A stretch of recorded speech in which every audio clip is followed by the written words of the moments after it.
បាទសួស្តីពុកម៉ែបងប្អូនអរគ្នាមកកាន់វីដេអូបើកប្រអប់ម៉ូទ័របូមទលេ Makita ដែលដំណើរការដោយថ្មប្រភេទ 18V Lithium Ion ចំនួន2កូនបាទអញ្ចឹងម៉ូទ័រនេះគឺដំណើរការដោយថ្ម 18V 2កូនគឺមួយកូនអត់ដើរទេណាបងប្អូនអរគ្នាបាទចំពោះមួយប្រអប់នេះតែម្ដងគឺមានលេខកូដ DVC261ZX23 បាទអញ្ចឹង Z នៅកន្លែងនេះគឺបញ្ជាក់ថាប្រអប់នេះមិនបានរួមបញ្ចូលជាមួយនឹងថ្មនៅឆ្នាំងសាកទេនៅពេលដែលបងប្អូនអរគ្នាបាទទិញទៅគឺទិញថ្មនៅឆ្នាំងសាកទៅផងបាទគឺទិញថ្មបាទ4កូនបាទឆ្នាំងសាក2ផតទៅផងណាហើយសម្រាប់បងប្អូនអរគ្នាដែលមានថ្មនៅឆ្នាំងសាកហើយបងប្អូនអរគ្នាអាចបាទទិញទទួលម៉ូទ័រទៅគឺចំណេញថវិកាអញ្ចឹងណាអូខេហើយនេះគឺ logo brand Makita ឈ្មោះរបស់វាជាភាសាអង់គ្លេសគឺ Cordless Backpack បាទ Backpack Cleaner ណា Backpack Vacuum Cleaner LXT BL motor HEPA filter បាទហើយនេះ Cordless Backpack មកណាអូខេអញ្ចឹងយើងធ្វើការបើកប្រអប់ទាំងគ្នាបាទអញ្ចឹងម៉ូទ័រនេះគឺជាប្រភេទម៉ូទ័រស្ពីខ្នងណាគឺស្ពីខ្នងអញ្ចឹងការប្រើប្រាស់គឺងាយស្រួលបងប្អូនអរគ្នាស្ពីខ្នងហើយបាទរុញចុះរុញឡើងទៅបាទគឺស្អាតសម្អាតបាទគ្រប់កលៈទេសៈតាំងពីបាទស្ថាគារបូតិចផ្ទះបាទតាមពលានយន្តហោះឬក៏នៅ lobby នៅអីផ្សេងៗណាអូខេបាទអញ្ចឹងក្នុងហ្នឹងគឺបានភ្ជាប់មកជាមួយខ្លះតែឥឡូវទី1នេះគឺសភៅណែនាំពីការប្រើប្រាស់បាទយើងមើលទម្ងន់វាសិនបាទចង់ដឹងទម្ងន់វាប្រហែលបាទទម្ងន់របស់វា4គីឡូ5ខាំបូកមួយថ្ម2កូនណាហើយអាចដាក់ផ្ទុកទលេបានចំនួន2លីត្របាទ2លីត្រចំពោះ filter bag ហើយ dust bag ចំពោះ dust bag ហ្នឹងគឺ 1.5 លីត្រណា 1.5 លីត្របាទអូខេបាទបន្តទៀតបាទក្នុងនេះគឺបានភ្ជាប់មកជាមួយនឹងក្បាលបូមបាទសម្រាប់បូមនៅលើការ៉ូបាទក្បាលបូមសប៉ែតមួយបូមនៅលើការ៉ូណាបងប្អូនគ្នា logo brand Makita បាទមានកង់4បាទជួយវល់នៅពេលរុញណាអូខេហើយនេះគឺបត់បានបាទ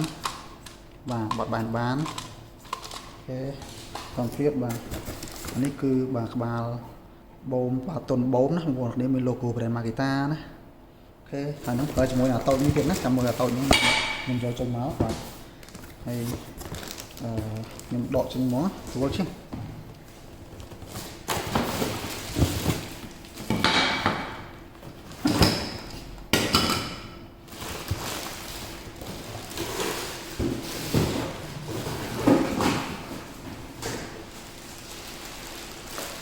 អូខេនេះ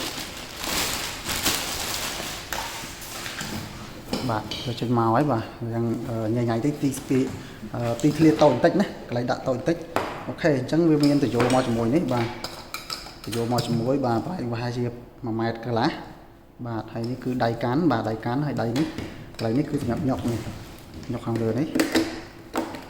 បាទញុកត្រង់មកណាខ្ញុំដកចេញកុំឲ្យញ៉ៃស្រុកមើល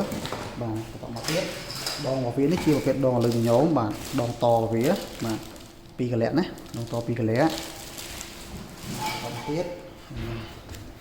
ដូចជាអស់ហើយឥឡូវយើងមើលទូម៉ូទ័រវិញបាទផ្នែកខាងនេះគឺមាន sticker បាទ Makita DVC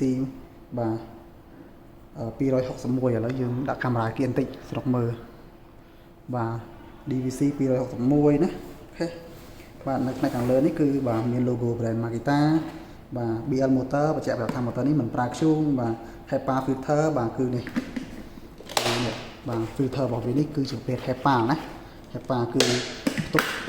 ប់ស្កាត់ទលេបានល្អកុំឲ្យហុយណាអូខេនេះគេដាក់ថា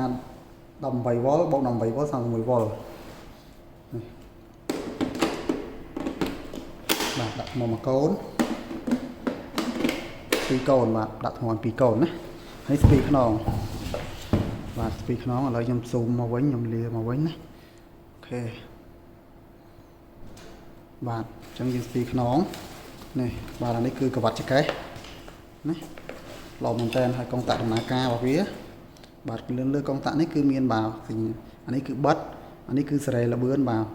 2 3បាទហើយនេះគឺបើក LED នេះបើក LED បាទសេរីបូមបាទនៅពេលដែលយើងចុចដំបូងគឺលេខ1បាទចុចទី2លេខ2ចុចទី3លេខ3ណា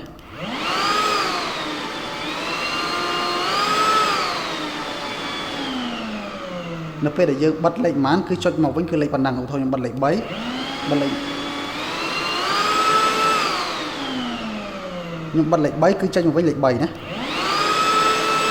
អូខេហើយនេះគឺងាត់ធៀបមួយចកេះណាអូខេល្អមែនតើបាទអញ្ចឹងសំណាក់ម៉ូទ័រនេះគឺប្រើច្រើនបាទតាមសថាគារបាទប៊ូទិកបាទតាមភោជនីយដ្ឋានក៏ដូចជាយន្តហោះអីផ្សេងៗគេប្រើដែរវាងាយស្រួលច្រឡាត់ហើយថ្មរបស់វាបាទជាថ្មដែលមានគុណភាពណាបាទអញ្ចឹងចំពោះវីដេអូបើកប្រអប់ម៉ូទ័របូមទលីខ្ញុំបានមានតែប៉ុណ្្នឹងទេបងប្អូនអ្នកគ្នាមានចំណាប់អារម្មណ៍អាចខមមិននៅខាងក្រោមវីដេអូបានណាអរគុណច្រើនបងប្អូនអ្នកគ្នាបាយបាយ